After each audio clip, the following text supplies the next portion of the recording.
तो सीरिया में टेंशन अभी भी बरकरार है। बेशक रूस में शरण ले ली है राष्ट्रपति असद ने, लेकिन सीरिया के हालात है कि सुधार ले रहे हैं और जिस तरह की स्थिति है वहां पर तख्ता पलट के बाद इजराइल ने अब हमला बोला है। सीरिया में तख्ता पलट के बाद, राष्ट्रपति के फरार हो जाने के बाद अब इजराइल ने हमला बोल दिया है। सीरिया में दमिश्क के पास यह हमला किया गया है इजराइल की तरफ से। दमिश्क से सटे अल मज़ा एयरबेस पर एयर स्ट्राइक की है इजराइल ने।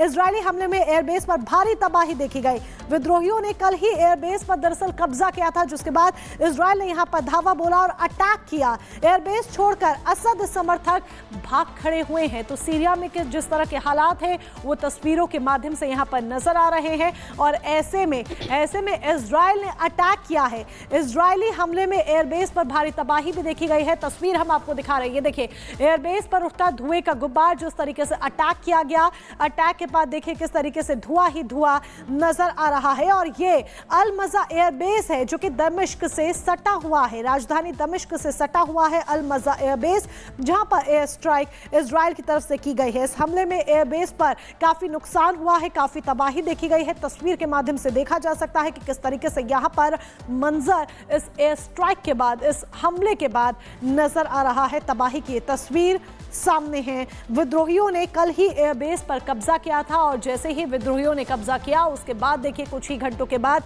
ये तस्वीर सामने आती है।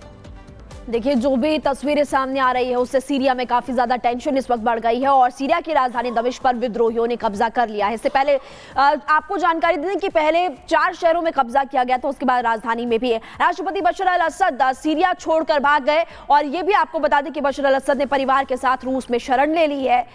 ये खबर सामने आई थी और इसी के साथ साथ आपको यह भी बता दें कि राष्ट्रपति पुतिन ने अल असद को फिलहाल मॉस्को में शरण दी है। खबर मिल रही है कि वो मॉस्को में हैं अपने परिवार के साथ। रूस की मीडिया के हवाले से असद पर यह बहुत बड़ी खबर इस वक्त रिपब्लिक भारत आपको बता रहा है। सीरिया में टेंशन है, लेकिन वहां के राष्ट्रपति अब देश छोड़कर भाग गए और रूस में शरण ले ली है। रूस के मॉस्को में वो और उनका पूरा परिवार है। लेकिन सीरिया में जो लोग हैं दहशत में इस वक्त, एक तरफ विद्रोही कह रहे हैं कि हम बदला नहीं लेंगे, लेकिन इसके बावजूद भी अगर हम बात करें सीरिया की तो तमाम बड़े शहर और वहां पर लोग टेंशन में। कल एक छोटे से बच्चे ने क्या कुछ कहा था वो भी हम आपको सुना रहे थे और उसके बाद उस बच्चे की मौत भी हो गई थी। तो वहां पर छोटे छोटे बच्चे, महिलाएं, कई लोगों की जान जा चुकी है और लोग काफी ज्यादा डरे हुए हैं क्योंकि वहां के राष्ट्रपति अपना देश छोड़कर भाग गए ऐसे समय में और अब मॉस्को में उन्होंने शरण ले ली है।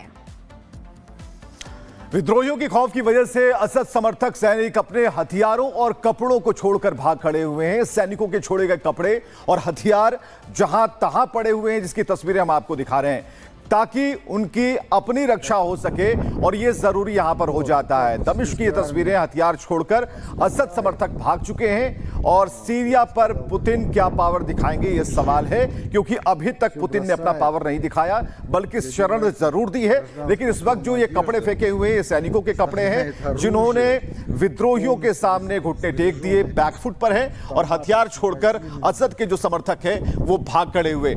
सीरिया में टेंशन का माहौल है। रूस में शरण ले ली है असद ने, लेकिन दमिश्क में क्या हालात हैं ये तस्वीरों से जाहिर होता है। हथियार छोड़कर असद के समर्थक भाग खड़े हुए हैं, अपनी पहचान छुपा ली है ताकि उनकी जान बच सके, विद्रोही उनके ऊपर हमला ना कर पाए। तो ये सारी तस्वीरें जहां पर आप देखेंगे कि अपनी वर्दी नहीं बल्कि अपने हथियार भी छोड़कर भाग खड़े हुए हैं। और यहां पर आप देखिए कि यहां पर ग्रेनेड लगाया गया है इस दरवाजे पर कि जैसे ही इसे खोलने की कोई कोशिश करेगा एक जोरदार धमाका होगा और एक बड़ी तबाही मचेगी।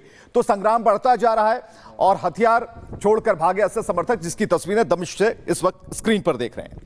तो स्क्रीन पर ये तस्वीरें विवेक हम बिल्कुल अपने दर्शकों को दिखा रहे हैं और उधर आपको और तस्वीरें दिखा दें कि किस तरीके से सीरिया में तख्ता पलट हुआ, उसके बाद लोगों की क्या स्थिति है। लोग वहां से भागने के लिए मजबूर हो गए हैं क्योंकि विद्रोही जिस तरीके से कब्जा करते हुए नजर आ रहे हैं, उसके बाद वहां पर लोग अपनी जान बचाने के लिए मजबूर हैं और लोग वहां से भागते हुए नजर आ रहे हैं। और जिस तरीके से लोग अपने घरों से बाहर निकलते हैं और ये देखिए गाड़ियां एक के पीछे एक आपको खड़ी नजर आएंगी क्योंकि ट्रैफिक जाम हो गया है। ट्रैफिक जाम हो गया है दमिश्क में। लोग अपने घरों से भाग रहे हैं और भागते लोगों की ये तस्वीर देखिए। जब वो अपनी गाड़ियों से घरों से बाहर निकलते हैं तो किस तरीके से शहर की सड़कों पर संग्राम मच जाता है क्योंकि ट्रैफिक यहां जाम हो गया है और लंबा ट्रैफिक जाम देखा जाता है। और से बीच अगली बड़ी खबर आपको बता दें, सीरिया पर पूरी तरह से विद्रोहियों का कब्जा। विद्रोहियों ने कब्जा कर लिया है सीरिया पर और सभी बड़े शहरों का नियंत्रण विद्रोहियों ने संभाला। असद समर्थक सैनिक शहरों से जो लोग हैं वो भी फिलहाल भागते हुए नजर आ रहे हैं। सभी बड़े शहरों में नियंत्रण कर लिया विद्रोहियों ने। असद समर्थक सैनिक शहरों से भी भागे, सैनिक भी भाग गए, राष्ट्रपति भी भाग गए, लोग परेशान हो रहे हैं। इससे पहले मोनिका आपको तस्वीरें दिखा रही थी कि कैसे अभी लोग भागने की कोशिश कर रहे हैं। ट्रैफिक लग गया है वहां पर, लंबा जाम लग चुका है वहां पर, और इस वक्त ये बड़ी खबर लगातार हम आपको बता रहे हैं।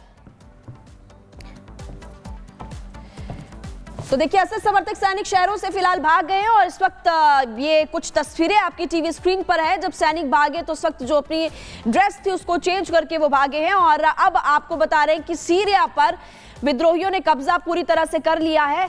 और साथ ही आपको बता दें कि सभी बड़े शहरों पर विद्रोहियों ने जो नियंत्रण है वो संभाल लिया है। लेकिन अब आपको चलिए ग्राफिक्स के जरिए बताते हैं कि सीरिया पर विद्रोहियों का कब्जा।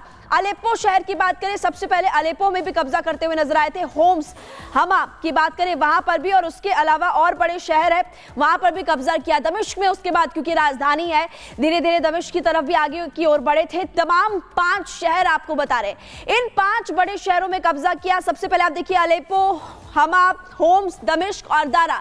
दारा की बात करें, करीब 90 किलोमीटर दूर है राजधानी से, और उसके बाद सबसे लास्ट में राजधानी पर कब्जा किया था। जिसके बाद आपने देखा कि सभी लोग दहशत में थे। कुछ तस्वीरें ऐसी भी वहां से सामने आई, जो विद्रोही है वो वहां पर फायरिंग कर रहे थे, जश्न मना रहे थे, कुछ लोग नाच रहे थे। और अब देखिए आपको ये 5 बड़े शहर बता रहे हैं, अलेप्पो, हमा, होम्स, दमिश्क और दारा। इन 5 बड़े शहरों पर कब्जा कर लिया गया है। कुछ और तस्वीरें जो वहां से लगातार सामने आ रही है वो आपको एक रिपोर्ट के जरिए हम बताते हैं। तो देखिए, लगातार आपको बता रहे हैं कि कैसे हालात वहां पर फिलहाल बने हुए हैं। सीरिया में हालात बेकाबू हो चुके हैं, और इसके अलावा अगर बात करें तो लोग वहां पर बहुत ज्यादा परेशान भी है। किन किन शहरों पर कब्जा किया गया और उसके बाद क्या तस्वीरें सामने आ रही है, आपको इस रिपोर्ट के जरिए बताते हैं।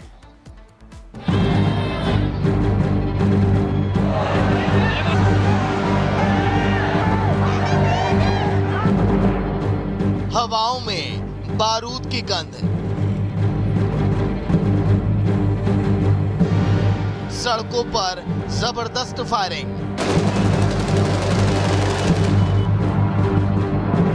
बेकाबू विद्रोही,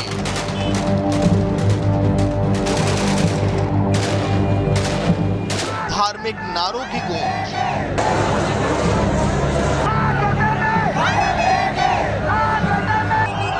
दिल और दिमाग को झकझोर देने वाली ये तस्वीरें सीरिया की हैं, जहां विद्रोहियों की जीत के साथ ही सीरिया में बशर अल असद के 24 साल के शासन और देश में 13 साल से चल रहे गृह युद्ध का अंत हो गया।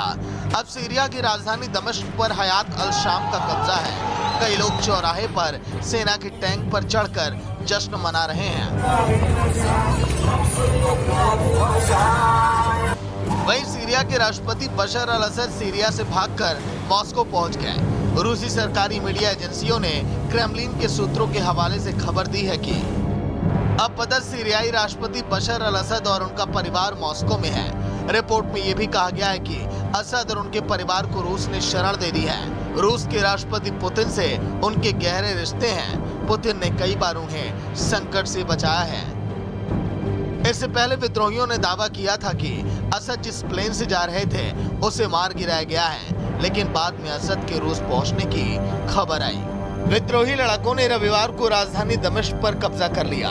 राष्ट्रपति असद ने देश छोड़ने के बाद पीएम मोहम्मद गाजी अल जलाली ने विद्रोहियों को सत्ता सौंपने का प्रस्ताव दिया है। असद के देश छोड़ते ही लोगों की भीड़ राष्ट्रपति भवन में घुस गई और सामान लूट कर ले गई।